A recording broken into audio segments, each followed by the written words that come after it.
Shana Tova Tuka, wishing you a sweet and happy new year, God willing, a healthy one. As outrageous as this sounds, I want you to know that I truly believe that this has the potential to be the most meaningful High Holy Days that any of us can remember. Online services and the whole 9 yards. The most meaningful High Holy Days. Skeptical? Okay, that's very fair. There's a lot of reason to be skeptical. But here's why I'm willing to make such an audacious statement. Our High Holy Days were born out of need. A need to connect, a need to live with the reality that we aren't perfect, a need for renewal, a need to mark time, a need to be with God. Those needs had to be addressed in ancient times, and those needs are crying out to us today. And how can we address those needs? Well, a lot of it comes down to us. It is always the case that you get more out of High Holy Days when you put more into High Holy Days. This year, alachat kama v'chama, all the more so. This year is going to be hard. But you can come to services, you can be in the congregation, and if you don't really think about it, if you just kind of go through the motions, it's not necessarily the most meaningful experience. So no matter where we are, we really have an opportunity to bring that sense of kavanah, to bring that sense of intention. And while it's going to be difficult and challenging, if we bring the effort, we can make this truly special and holy. Now, practically speaking, there's a little bit more effort than usual. We need to understand how to use the technology. We need to get comfortable with Zoom. This is the week to do it. These are the next few days to make sure that you're good with it. So that way when services arrive, you're all set. Now, our rabbis teach about how our home becomes an altar after the destruction of the temple. It helps to think about how we can make our home into a place that we can pray. What do we need to do? What are the questions that we should be asking ourselves? How can we create holy space within our home? Now, part of that is reducing distractions. What do we need to turn off? What do we need to do so that we can focus in on our spiritual lives? Now, depending on the age and family situation, it also helps to think about how we can help our children participate. And in addition to that, what we might need to do to help keep our children, depending on age, occupied so that the adults can fully participate. Taking a little bit of time to think about that, think about what will work best for us, will make a big difference. If you need ideas, please reach out. Spiritually speaking,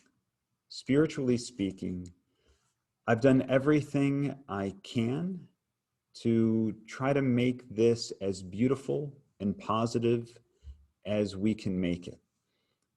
All the preparations, our soloist, cantorial student, Hallie Wiener, we are going to do all we can to bring that sense of spirituality. And our services are going to look a little something like this. So for each of our services, you will see that there is let me just pop this up here. That this is what it's going to be like. Now, there's not going to be my image right in the way. I'm a big fan of side-by-side mode on Zoom.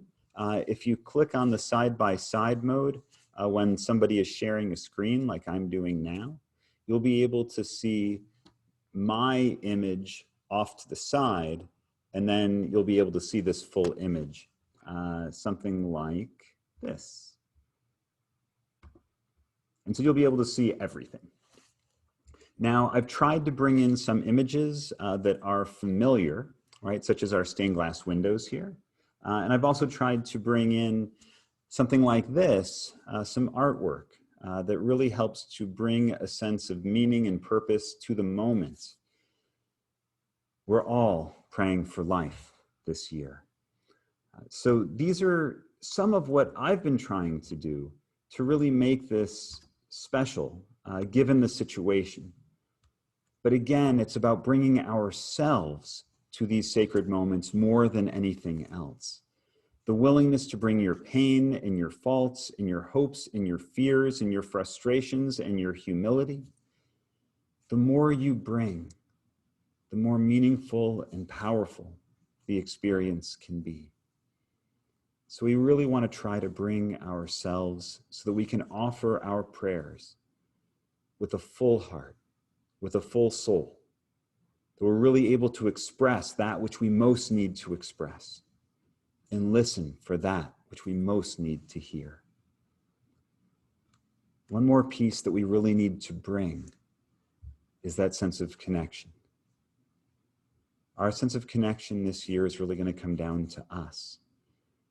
Our connection with God, well, that's one thing. Our connection to each other. Since we're not going to be able to just look across the room and see people, it does mean that before services or after services or during the 10 days of repentance, anytime, it's up to us to make that effort to reach out, to call our family, to call our friends, maybe stop by for a socially distanced conversation. If you're able and if you're comfortable, please join us for an in-person Rosh Hashanah picnic, including our Tashlich ceremony and a live shofar blowing out at a beautiful Lake Grapevine. If you make the effort, it really will mean the world. And that sense of connection, that sense of spirituality, everything that we hope for during the holidays, it can be there for us. And it truly can be the most meaningful High Holy Days ever. We certainly need that spiritual pick-me-up. We need that comfort. We need that reassurance. Please check email and the website for updates. And if you have any questions about any part of the process, any of the practicalities, don't hesitate to call. Call Vanessa and Manny, our incredible office staff. Call me. Call my cell. We want you to be able to fully participate without challenge, without frustration. And if and when they arise, because they could, we want to be there to support you. I'm praying for a lot this new year. I'm praying that it is a new year of restoration, restoring our health, restoring our economy, restoring our schools, restoring our sense of safety, restoring our sense of compassion and dignity and civility. I'm praying for a lot this year. So while I've got big hopes for 5781, my biggest hope is that I have the opportunity to do all of this and to see this new world, this new year with you, to be able to experience it with you. I'm looking forward to celebrating our new year with our congregation in the best ways that we can during this very challenging time. May it be a good year and a sweet year, a year of good health and happiness for all of us. L'shana Tova Tikatevu.